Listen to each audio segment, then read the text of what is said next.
Mine is a reaction to this cop whom I'll not disclose his name. He killed his children. He killed 3 children. 2 were his kids. Another one was an in-law. And he wrote a will. Wrote a will that he wanted to be buried with those kids uh, inside one grave and without coffin. He went ahead and talked a lot. He talked of uh, apologizing to the people who had guaranteed him a loan. What happens is that I don't know, maybe he's talking out of ignorance because in his death, my humble opinion is that the insurance company covers that because he's apologizing to those who guaranteed him a loan and he had yet to clear it. In his own interpretation, he interpreted that the cooperative will recover the loans from his guarantors. But my interpretation is that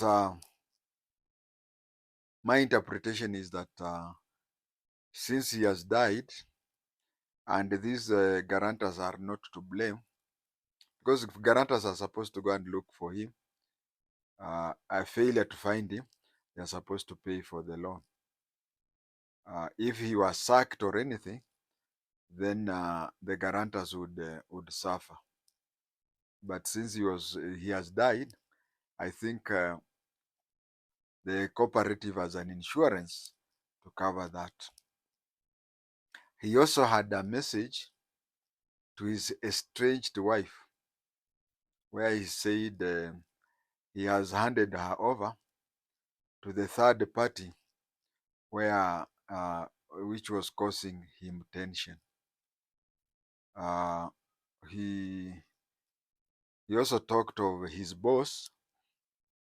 He talked of his boss, whom he said usually gave him a hard time in the area of assignment. A lot of people have castigated his killing the kids, but for somebody who has worked with such people and for somebody who has gone through such things, I think I understand. You may castigate him, but I'll tell you that he is in the morgue today.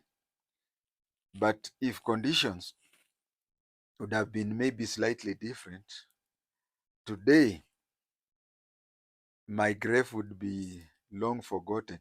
Grass would have grown there. These are the things. Instead of castigating such a person, it is good to look at such issues. Look at the lady Kangongo from Nakuru. You will find that when she Alinoki, when she lost everything, when she lost everything, mentally that is, started killing people. She decided to go to Mombasa, and kill her kids. So one time when she was at a vintage place, no, she had planned to kill her husband. She had planned to kill her husband, who was also a senior police officer. She had planned to kill her husband, uh, and there's a place where she sat. She was a sharpshooter. So where she was, she looked at the husband, and before killing him, she remembered that she's going to die, and if she dies uh, with the husband, it will be that the children will come up being orphans. That is the word I was looking for, orphans. These people, what they do, it is simply one thing. They have decided to go.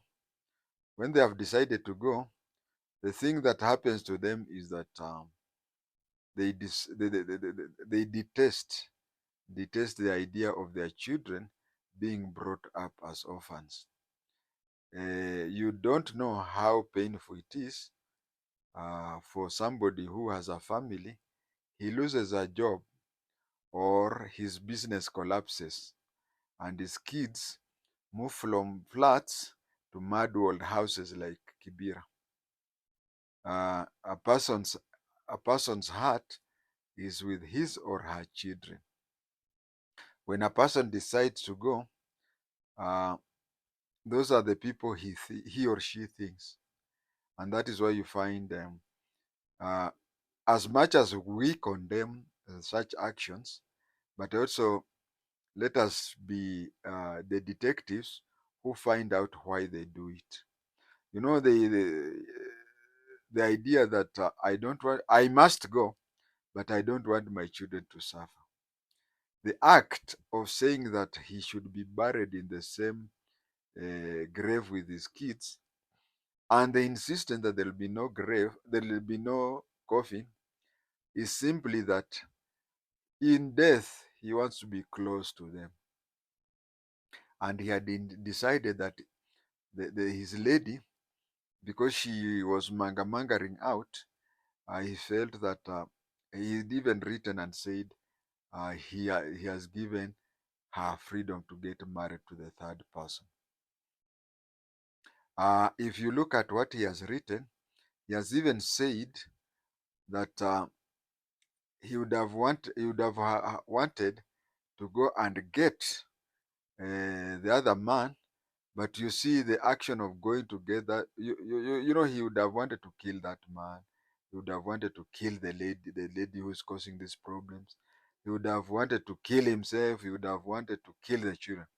Now, in the process of doing that, he may have been. It was possible for him to be caught before he completes his mission, and then spend decades in jail.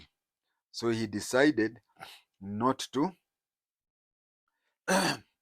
He decided not to involve. He decided not to kill this person. His other problem had to do with his boss. Had to do with his boss. Uh, sorry, he had to do with his boss. His boss was when it came to assignment, allocating him assignments and whatever used to annoy him.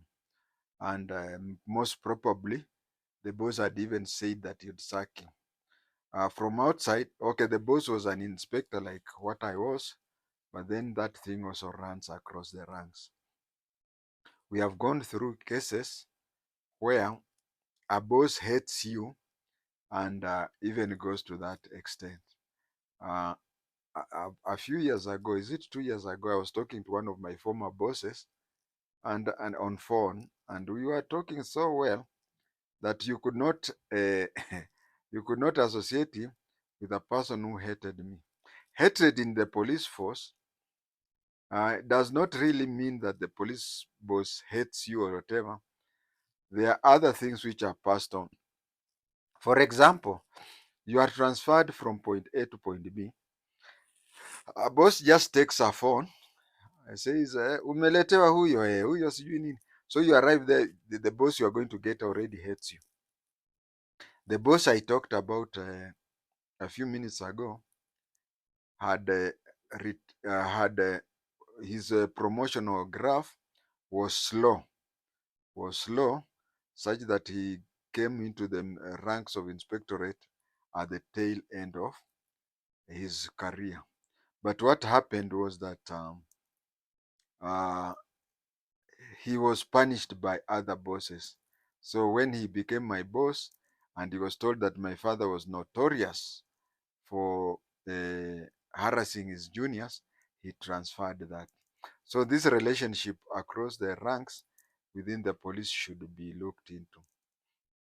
There's a place we were discussing about this incident, and a certain lawyer complained. Yes, a lawyer Kabras said huyo mtu bure kabisa, anaandika ati watu wasikule kwa matanga yake bure kabisa. But it is true, Kabras said so. And the other thing is he requested for a, a, a military send-off. That one I can guarantee you he will not get it. He will not get a military send-off because he died in a sad way. If he would have died in any other way, even killing himself would disqualify him. And then killing him and also killing his children, killing himself and killing his children makes it even worse. So his we wish that he be buried with full military honors will not be fulfilled. And then um, what will happen is that his colleagues will have only to ask for permission to rush there and see him and see his body on private. Anybody who was very close to him would seek for permission and be given permission to go. That person will use his or her own money to go to the funeral. But if he would have died in any other way, he would have been given full military honors. He had said that he wanted to be buried that way so that people at home know that he was not a manamba. This one shows that he had what do you call, a low what do you call he had, esteem. Yeah, he had a low esteem. Uh, you can't just insist that people that you be buried military wise so that people at home know that you are not a chokora or something like that. I think that was very negative of him. He had a very low esteem of himself. Now that is that. I would want to say that I've seen such cases, and sorry to say, I am one of the victims. And if I'm one of the victims, is that uh, I'm one of the victims, and I just say that I can't blame him. I can only say that his circumstances were different, and maybe I would have been dead and he would have been alive. So I want to give you some of the few occasions that during my time in service I saw in such similarity. The first incident I had was of a police constable called Charles Kimani. Charles Kimani was very close to me. Charles Kimani uh, reached a place where he was annoyed by a lady friend, and he shot her and killed himself. What had happened is that those people who are in Kapenguria, Chief Kakuko, Joshua Kakuko, by now he must be dead because a person who retired in around who was 55 years around 1979 must be dead right now. So Joshua Kakuko had a daughter, an estranged daughter. She grew up in a very sad upbringing. She was brought in a very sad upbringing, which caused her to indulge in criminality. And then one day, uh, she was jailed. When she came out of jail, she joined her boyfriend, Charles Kimani, and they went on a drinking spree. And then, right in the middle of the night, she left the house, went to Sigor Trading Center. When she went to Sigor Trading Center, came back at night, and then in the morning during the arguments with Kimani, uh, Kimani took out a rifle, shot her, and then shot himself. That is the first time I ever saw. It was a house that is called Uniport. That is the first time I saw human brains on the roof.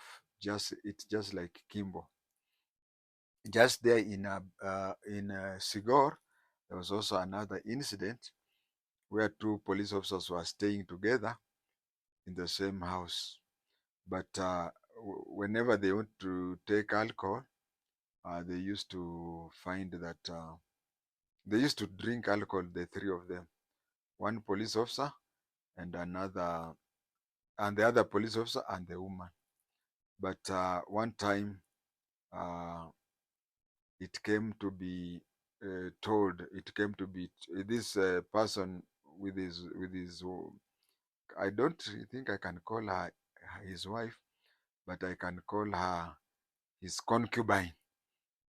So one time he got information that whenever they went into a drinking spree, they used to the two used to make sure that he was properly drunk.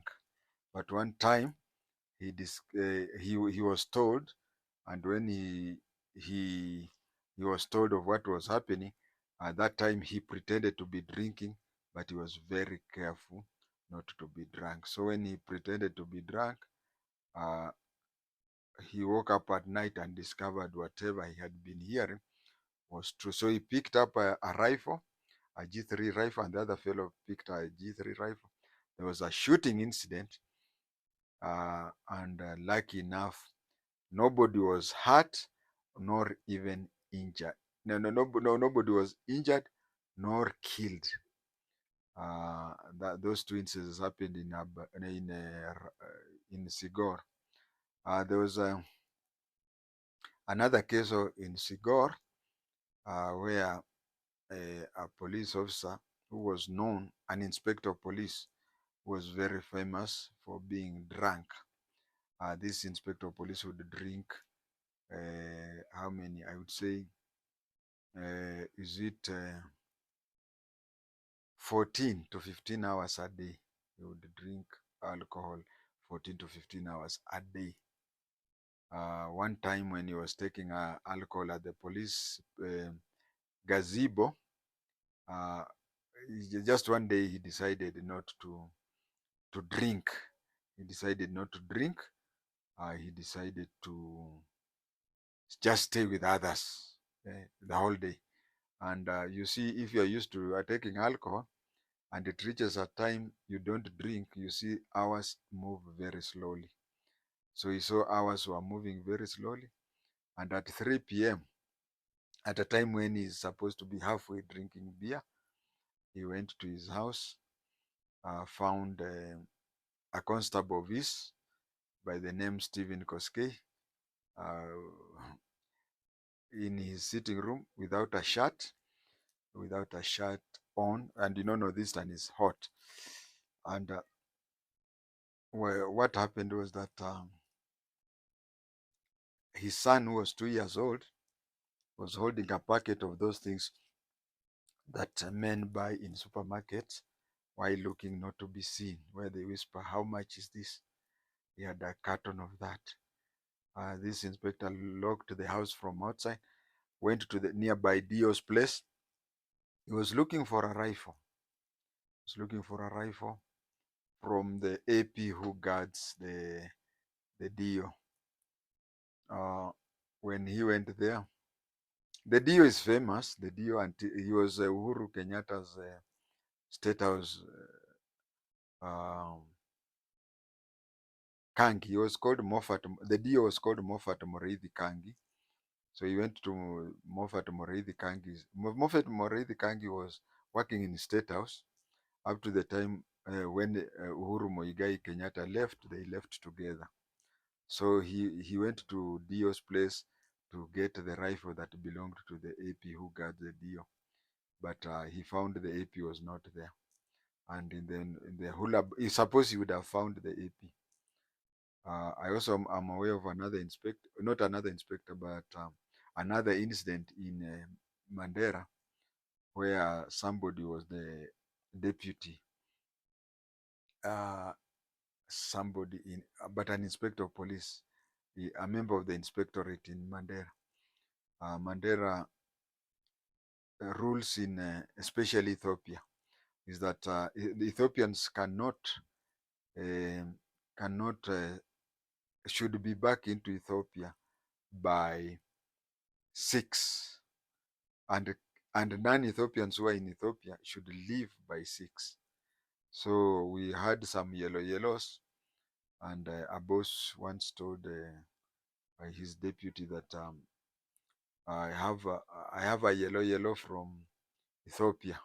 So can you take care of the office while there was a place, a brothel, which was called White House. I don't know my viewers. Do you have people from Mandera? Do we still have that brothel called White House? So he went to White House, and as he was waiting for the whatever, he saw his juniors, the spouse to his junior, uh, leaving a room, the brothel, with two male. So that is the problem that has been with the police officer, and what causes it? What causes it is that police officers have very little time to interact, and know, let's say, girls and whatever. Uh, Usually, when you go to the military and AP, there is something that is called pass leave. A police officer, the general duty police officer, would only rely on his leave to, and I know of many cases where a police officer, while going on leave, as he just reaches home, he then knows, he then discovers that the girl he wanted to marry has been married by somebody else. So he ends up picking any lady, whoever comes ahead, even if it is from a brothel. So this thing has, there is a problem with the police. They don't have time to interact with if they are, especially boys or men. They have very little time to interact and know those girls each other, and so they just when they feel that it's time to get married, they just get married to whoever comes ahead. That thing has really brought a problem. There is another problem is that if you go to the military, they have their residence. They have areas that are called married quarters and bachelors quarters. In the police, such facilities are not there. You see, married quarters. Uh, married quarters. They stay one side of the camp, and if a recruit marries, you find that the elderly ladies who are married to elderly cops or military people, they they do what? They they mentor the ladies onto how to maintain and manage homes. But you find in the police there is a mixture such that a newly married bride is sandwiched between two bachelors here and there, and then you find maybe the husband is allocated night duties, and such problems occur. There are also other cases of senior police officer dating police women. Uh, that thing, I've seen it so many times. You find that when girls complete college, Kiganjo, and they are posted to their police stations, uh, these girls are uh, usually they get two types of boyfriends within the same station. So you find that she has, and openly, I've been a police constable, I've been a senior police officer, I know that. You find that in the very same police station, especially nowadays, it's a bit understandable, but during our time, it was even worse. You find that this girl, she can date maybe the OCS, and at the same time, she dates a police constable. Now, when she is being dated by the police constable, she just tells the police constable that she's taken by the OCS. So the police constable is just there. It goes, especially those days. Nowadays, it's a bit different. You find that after she stays that way, it reaches a stage where she becomes pregnant. And during my time, I don't know whether the circumstances are still there up to today. Find that when she's pregnant, she's asked to declare whom she's married to. So she goes to the poor constable, and they get married. When they get married, she still continues to openly flatter with a senior police officer. Such incidences have led to a lot of police shooting incidences. But in such cases, I have found that the police constable man, uh, what he does is that he shoots himself and kills himself. You know the case also of is it Omwenga, the constable who was an outrider in motor rider in Eldoret, who killed an MP and a fellow policewoman. But then this case was a bit different. It was a bit different from others, but it caused a lot of death because the policewoman was a Kalenjin by tribe, and the MP was also a Kalenjin, but the motor rider was a Kisi. So when this Kisi fellow killed the MP, and he also killed the policewoman, as rumors just went out saying that a Mukisi police officer has killed a Mukalenjin MP, and so there was that tribal clashes. Now this is what happened, and it used to happen during our time. I don't know whether they still have it in Kiganjo. For example, you could be twins. You could be twins, one a boy and one a girl. And then when you join the Kiganjo as recruits, you are told, you are asked how you are related. You say you are twins. Then you are told from today you are no longer twins. You'll continue being twins or brother and sister on the day of graduation. So you are not even supposed to be met somewhere talking or whatever.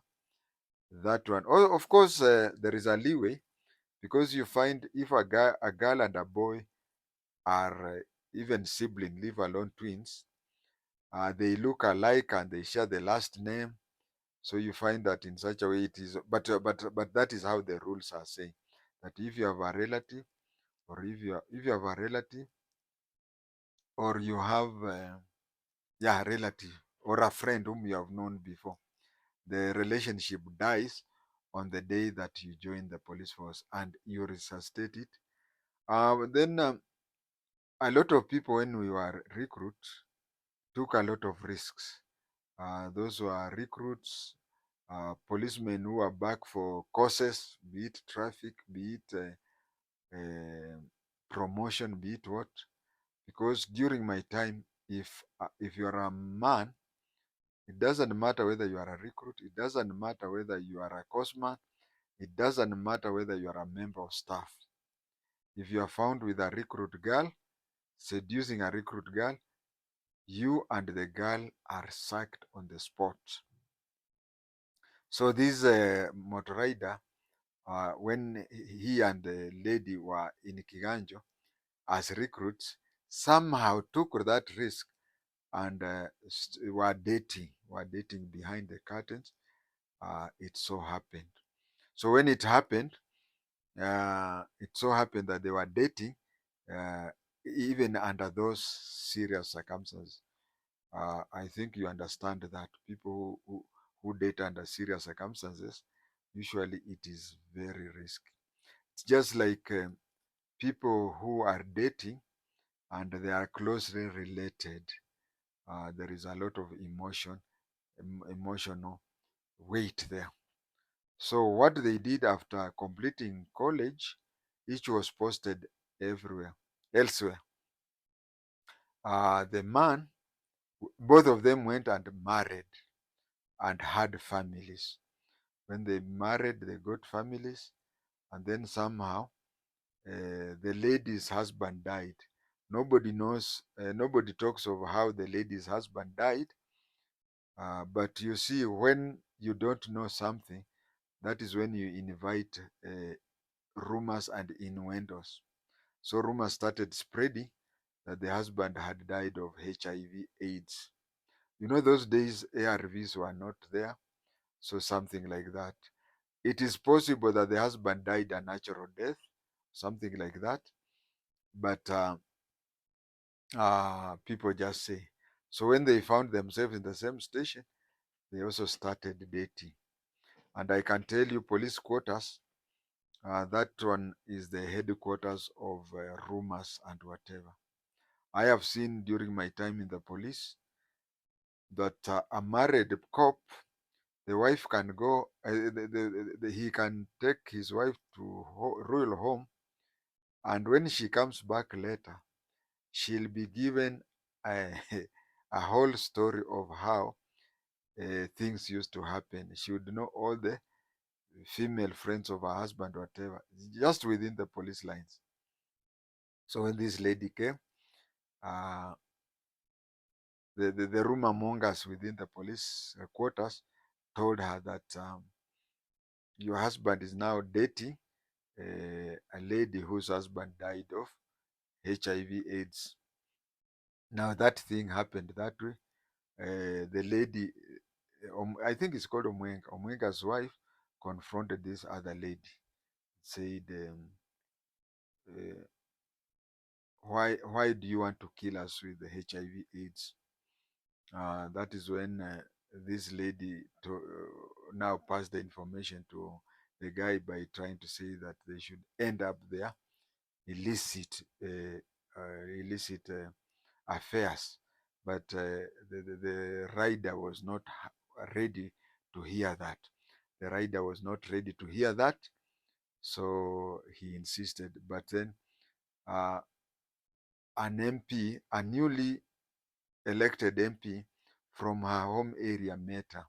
Now, this one, from what I understand, is that it was a platonic affair between the MP and the policewoman. But then one time when the policeman was going around with a motorbike, he found the lady with that MP. So he thought that maybe that was her latest catch. And in the argument, the lady was armed, and the traffic policeman was also armed because the lady was a policewoman. Uh, they were arguing for a long time, and the MP, for some reason, MP got out of the vehicle with a pistol, and the rider mistook him to be out to shoot him or something like that. It is even said that the first shot came from the gun that the lady had left in the vehicle, and the MP had tried to shoot. It is unfortunate that apart from the rider, most of them, all of them are dead. So it's a bit hard to. But when the first shot did that, that is when the rider started shooting. As I finish off my today's presentation, I'd want to say that something that many people don't know is this. Pray to God that one day you should not be near a police officer with a death wish. Because a police officer with a death wish will kill each and every human being that would be near him and then kill himself. Why? Because Kenyan's law is that there is no difference between you killing one person and, okay, there is no difference between murdering or manslaughtering one person with 100%. So when he decides that, he shoots as many people as those who will be around him when he starts his shooting spree. Thank you for the program.